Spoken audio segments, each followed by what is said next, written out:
Hey looters, Flutes here. Today I want to talk briefly about something that came to my mind. It's about the threat of danger, the threat of character death, or even gore in Dungeons & Dragons, and whether it's important for a certain feel of game you're going for. Today on Flutes Loot.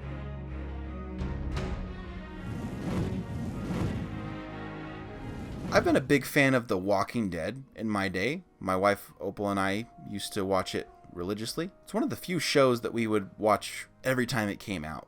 We didn't want to miss anything. We didn't want spoilers. Very few shows have ever done that for me. I had a bias towards zombie shows, but they always seemed so hokey and over the top to me. So when my dad recommended The Walking Dead to me, it was in season 2 during a marathon where they were showing like all the episodes to get up to like the season finale coming up at the time. And I was hooked. I loved it. One reason I loved it that I didn't realize at the time was the gore. And I don't love gore, and that's why I say I didn't realize it. I didn't know that I liked this part of it. But the gore and the threat of death, and like the real threat of death, and it being very gruesome to watch for the characters you loved to die in the ways that they did, made the story more compelling for me. Later on, they actually backed off of gore a lot in the show. I don't know if you know this, but they actually gave in to like censorship pleas to like make the show less gory, and they did so. And fans, as far as I can tell, at least the most vocal ones, did not like it. I still watched the show, but there was something missing where the threat of death didn't seem as imminent and scary. And then they had moments where certain characters died in very gruesome ways. There's one very famous one, you probably know the one I'm talking about, that caused a lot of people to become disinterested in the show because they loved that character so much and they didn't like the way his death happened. So that's the other side of it, is like you don't want to just willy-nilly kill characters, but at the same time it needs to happen.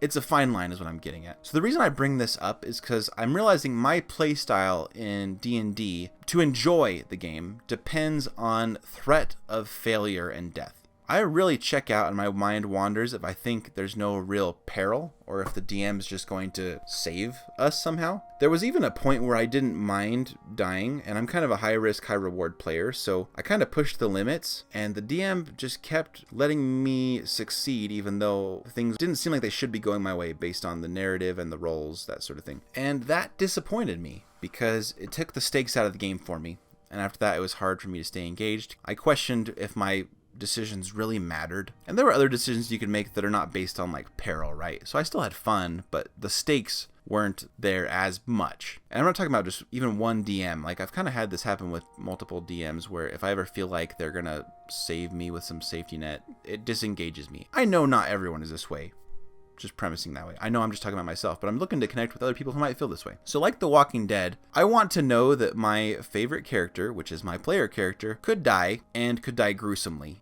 And then I suddenly rethink all my decisions and I want to survive. I enjoy that kind of game. So when The Walking Dead became less gory and it felt less impactful and I was less into it, it wasn't just that the show went on for a long time. It had many seasons and it's wrapping up pretty soon here as I understand it. D&D can feel the same way. It's very long, kind of like a lot of seasons of a show. If you don't feel like the stakes are there, it can become quite the drudgery, at least for me. I guess that's really all I wanted to say, but I really want to connect with other people who feel this way or people who feel differently, because I also want to round out my point of view to see who doesn't feel this way and why, because I don't DM for people who are all like me. That's just the way it is. I DM for pretty diverse interests, honestly. So let me know. Even Opal, my wife, has very different views from me, but we kind of felt the same about The Walking Dead. I don't know if she feels the same about like applying it to D&D. Go to the comment section. Let me know your thoughts on whether peril is important in your game or if you don't really care. If the gruesome ways your character can die is also important to you, or if just the peril itself is enough. You don't really care about gore or explicit descriptions. Let me know. I really want to discuss this with people, or at least hear different points of view. So have a great adventure this weekend. Hopefully your characters survive for another adventure, and I'll see you later. Bye.